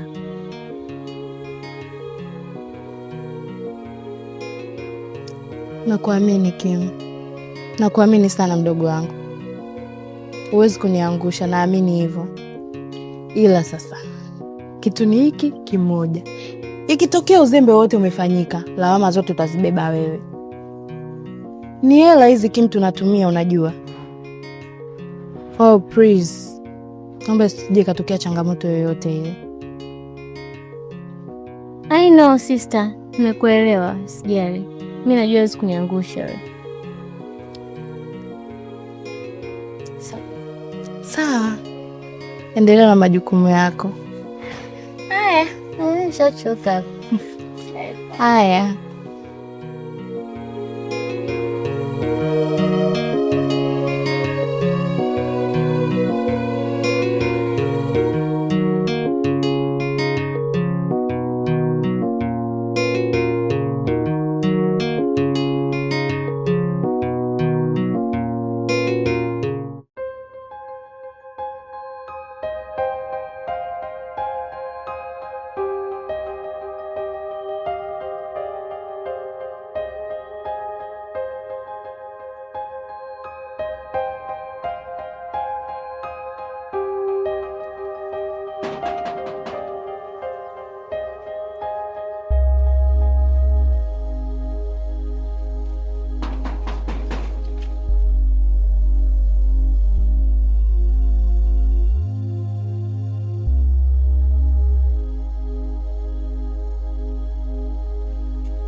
Mambo.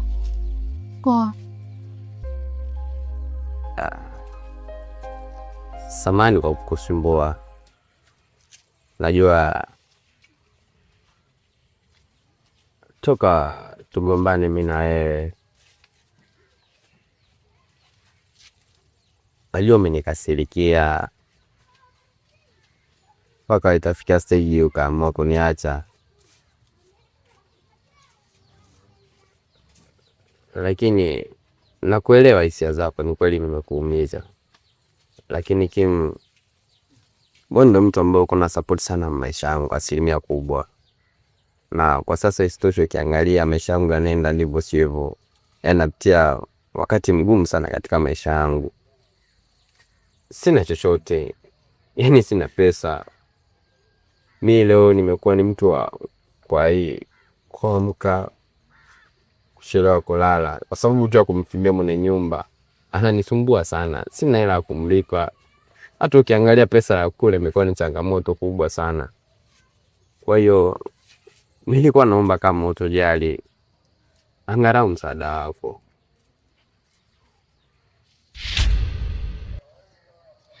Kwa hiyo hicho ndio ulichokifuata kutoka kwangu?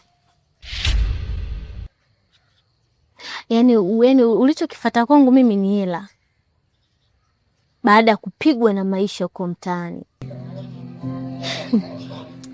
Unatia huruma. Nasikitika kwamba siwezi kukusaidia.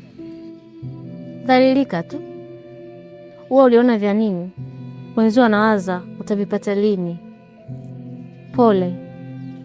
Lakini Kim, nisikilize basi.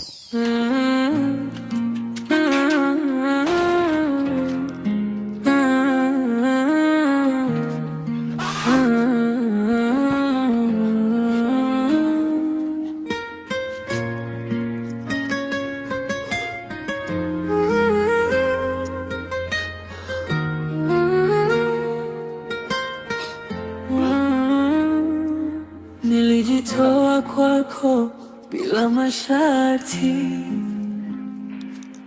nikakupa moyo wangu wote wazi. Ahadi zako zilikuwa tamu sana, lakini mwisho wake ni maumivu tu. Nilikuamini kuliko nafsi yangu, nikajitoa hadi nikasahau mimi. Leo machozi hayakai tena ndani, kila nikikumbuka moyo unaniuma. Kwa nini ulisema Sawa.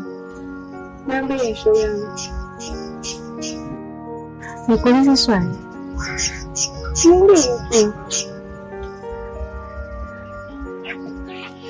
Hivi kwa mfano mtu unampenda sana, alafu anakuja na kuuliza eti umenipenda, wewe kwa haraka haraka hapo ungemjibuje? Shoga yangu, kama ni mimi mtu mtu anampenda, mimi nitamwambia. Siwezi kuficha hisia zangu nikae niumie ingawa mtu yupo namuona Alafu nampenda simwambie. Mimi namwambia kwamba mimi nakupenda. Peke alikuja nyumbani. Peke alikuja? Kaja pale, kashapigwa na maisha huko. Anakuja ananiambia ana shida. Kodi imemwishia. Anaomba msaada wangu. Kiukweli nijibu kabisa siwezi kumsaidia. Lakini kuna kamwe fulani hivi kananiingia, usijue binadamu Yaani natamani kumsaidia. Sijui hata nifanye nini. Ni hapa. Niwaambie tu shoga. Wewe kama unataka kumsaidia, msaidie. Mapenzi na huruma ni vitu viwili tofauti. Wewe kama unataka kumsaidia, msaidie tu.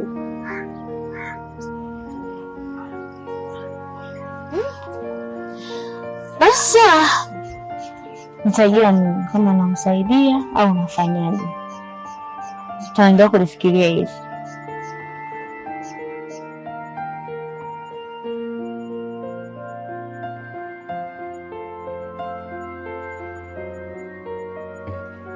Jamani baby, nisugue taratibu. Unasugua ni kama ni unasugua lijiwe. Asa taratibu vipi wakati kuna michanga umsijui ogagi vizuri? Jamani, wewe mwenyewe unajua kazi yangu ambayo nafanya sasa hivi. Kazi ngumu. Kwa hiyo lazima kichwa kichafuke unajua. Asa kazi ngumu kitoka huko uoge au? Sema ujisugui ndio shida yako. Mtoka hapa. Kwani ningekuwa sioge mwenyewe singekuwa unaona. Unaoga kama mtoto mdogo. Si mwanaume. Alafu leo nataka nikuulize kitu. Hivi kati ya mimi na pesa unapenda nini zaidi? Yaani unapenda kuniuliza maswali ya kunitega? Kati ya wewe na pesa napenda nini? Yaani hapo. Sijibu jamani, mbona hivyo? Ziniangalie sasa sina kujibu au? Nijibu. Cha kwanza kabisa mimi napenda hela. Afu cha pili nakupenda wewe mpenzi wangu kwa sababu wewe ndio una hizo hela ambazo mimi nazipenda. Napenda pesa, si ndio? Sasa ngoja nikwambie. Hapa ni kuanzia sasa hivi. Naweza nikapata hela ndefu mno maana kama mtu anaenda kumlilia shida afu na mtu agacho moyo. Sasa katika 100% wewe hapo unakula 5. Wewe. Ngapi? 5. Yaani kwenye 100 mimi nachukua 5%. Au utaki. Msogeza kwanza ile kichwa lako. Yaani kwenye 100% mimi nachukua 5%. Bwana, nilikuwa nakusania tu, nilikuwa nataka nikuone Yaani ushanitoa kwenye mudi kwa kweli. Yaani 100%. Takupa bwana 90, mimi nitabaki na 10. Hayo ndo maneno. Yaani wewe unanikwaza. Yaani ujue nini? Ujue mimi hapa sio kwamba kusema napenda hela kivile. Ila yani kuna mazingira fulani. Ujue mimi nikiwaga na njia na kuaga na kisukari na kuaga na hasira. Kwa hiyo sometimes unapokuja hapa sijui sijala sijui nini, wewe nivumilie tu. Yaani mimi nikiwaga na njia na kuaga na hasira kama mimi. Ngoja nikwambie kitu. Unajua mimi nakupenda hapo, sitaki kupoteza. Kwa hiyo yani niko radhi kufanya chochote tu ili una furaha na amani. Sawa? Sawa, mwezi ujao kauze figo unipe hela.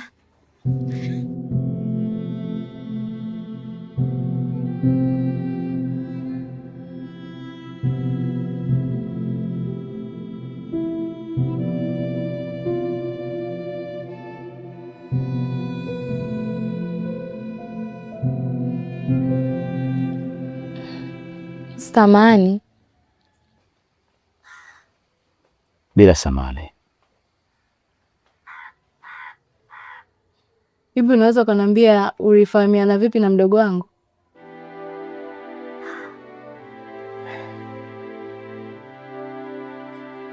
Nilimfahamu dukani kwa baba yenu.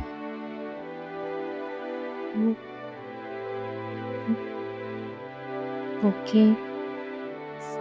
Mwanzoni nilikuwa nakuchukulia kijana fulani hivi muuni Mswahili, lakini kumbe haipo hivyo. Ni muonekano tu madamu.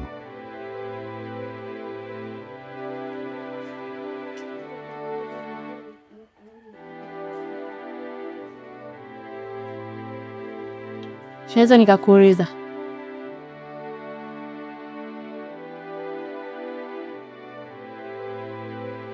kupo kwenye mahusiano? Yaani namaanisha kuna mpenzi?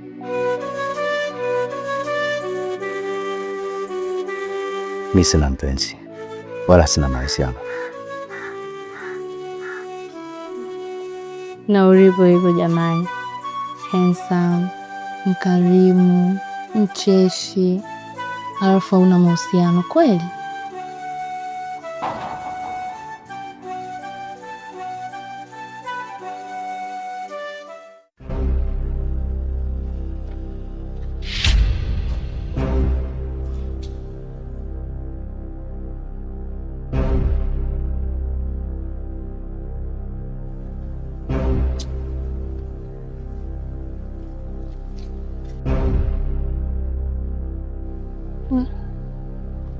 Okay.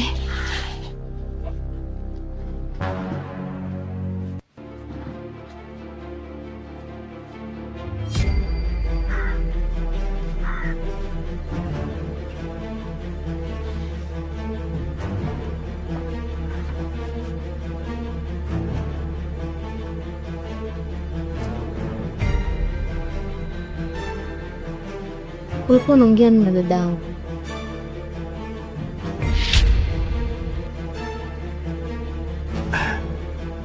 Alikuwa ananiuliza tulijuana wapi mimi na wewe.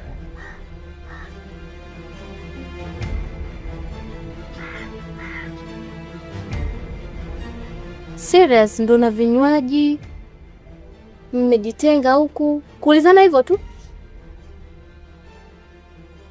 Kwa hiyo shida ni vinywaji au kumjibu wapi tulijuana mimi na wewe?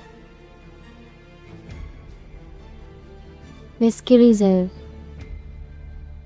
Mimi ndo nilokuleta hapa, na mimi ndiye niliokuunganisha na huu mchongo.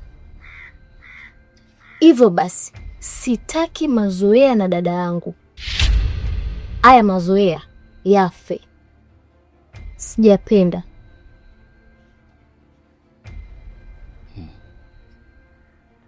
Kwani nikuulize swali?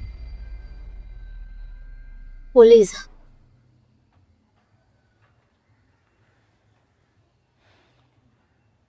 Wewe unanipenda mimi?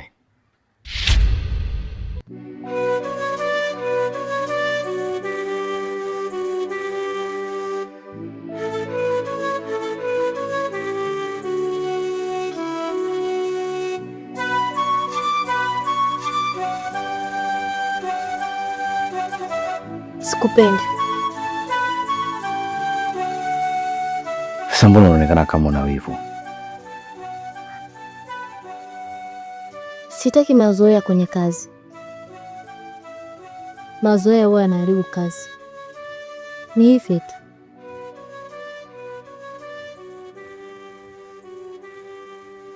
Sawa.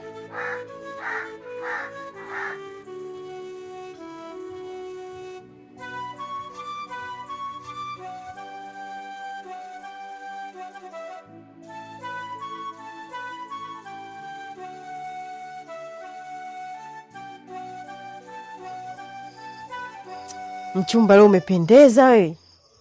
Alafu kila siku mimi naambiaga Masira mtaani, mimi na bebe kali, pisi kali, cheki ulivyonyoka, eh? Mchumba unanipa raha sana wewe. Mchumba, mbona kama hivyo? Unataka hela eh? Shakujua unataka hela. Leo sina hela mamangu. Leo kweupe. Leo upati hata 100, leo sina hela. Viva, samani kwa uamuzi naotaka kukuambia. Najua imekuwa ghafla sana. Nimeamua kusitisha mahusiano yetu hivi sasa.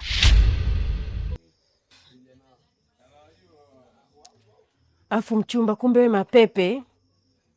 Kumbe kishandu. Mchumba vipi, mbona ueleweki? Wewe ungangano nini we?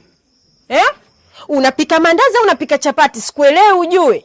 Afu drama kama hizo mimi sizifagilii. Yaani umetoka huko ulikotoka na kuja kuniambia mahusiano yavunjike, sijui umesitisha, sijui umeumia. Mchumba, mimi sielewi. Hiki kichwa kina mambo mengi. Kichwa kina alosto hiki kimejaa mambo mengi, afu niambie mashoga zako wanakudanganya danganya huko. Achana nao. Drama kama hizo sina mimi. Nihangaike kutafutia hela afu nihangaike na kuumiza kichwa wewe, sijui unaniambia tuachane. Spendi mimi. Nimeamua kuchukua maamuzi haya baada ya kugundua mimi ni mjamzito. Unasema nini? Mimi na mimba. Hii mimba ni Akani.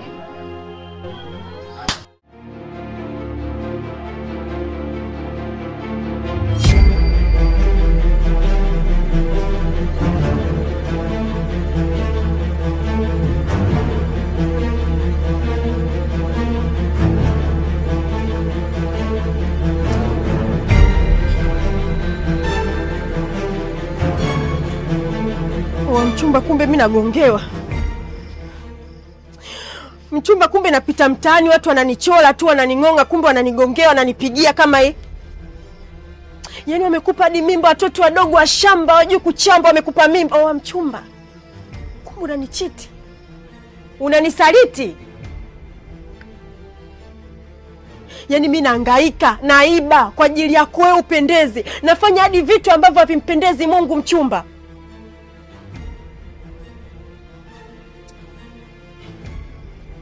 Kipenzi, najua nimeumiza moyo wako na nimevunja hisia zako, na hii ndo sababu ya kuwa na mahusiano na wewe. Na kutakia maisha mema. Kwaheri.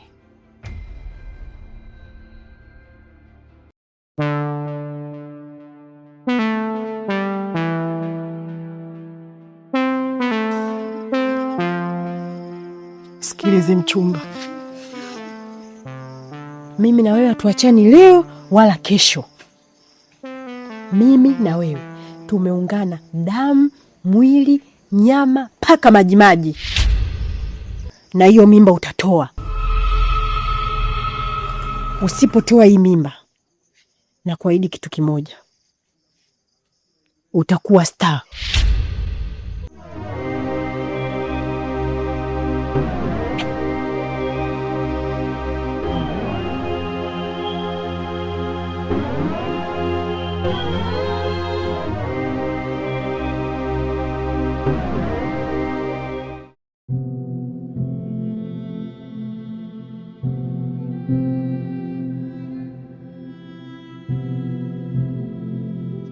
Nimekuita hapa na mazungumzo na wewe. Hivi kwa nini tukiwa karibu mimi na wewe mdogo wangu ananuna?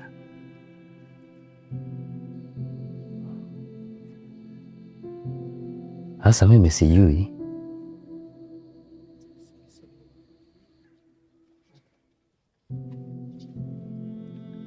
Una mahusiano naye? Sina mahusiano naye. Unampenda?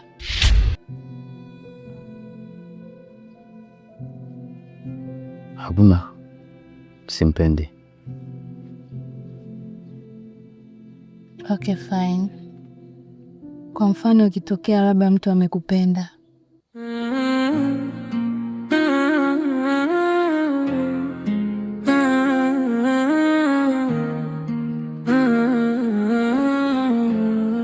sipo tayari kwa sasa.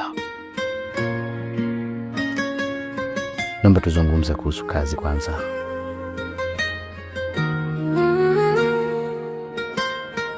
Ya, naelewa. Ila kiukweli mimi nakupenda sana. Sana. Nikakupa moyo wangu wote wazi. Ahadi zako zilikuwa tamu sana. Samahani. Lakini mwisho wake nimekuja kwenu kufuata kazi na sio mahusiano. Nilikuamini kuliko nafsi yangu.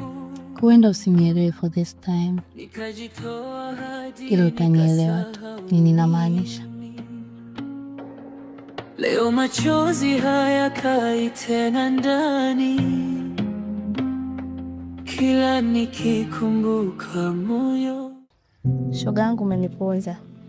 Nimekuponza na nini tena? Yaani sasa hivi nimekuwa mlevi, leva kutendukia yani.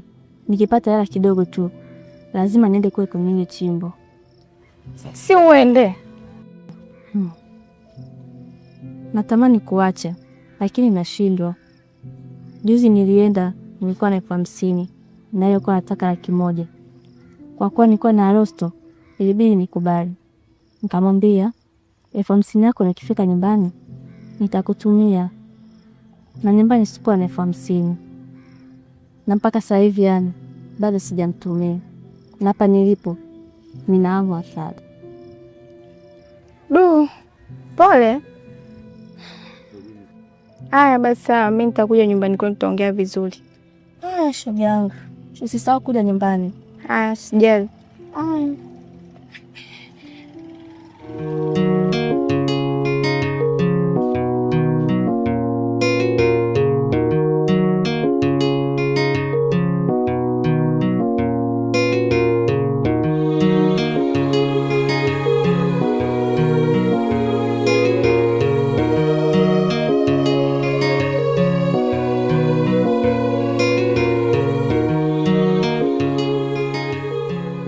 Kwa ulivyovaa hivyo, bila shaka unatoka.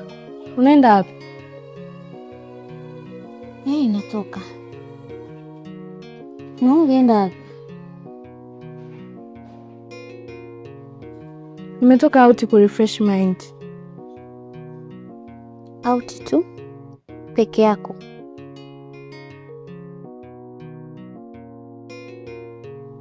Nimetoka na matembele.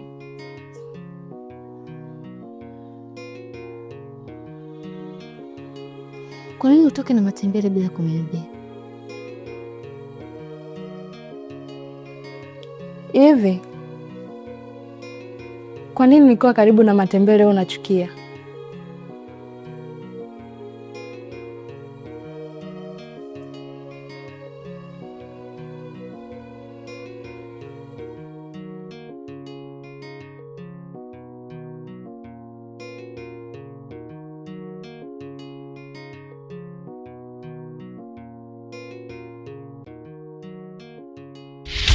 Ee Mungu, nisikie hata kidogo, nipe nguvu ya kuendelea.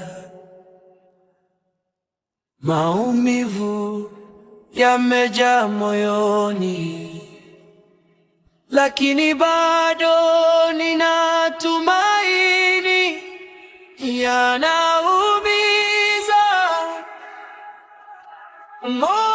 unaumia, hakuna anayejua ninachopitia.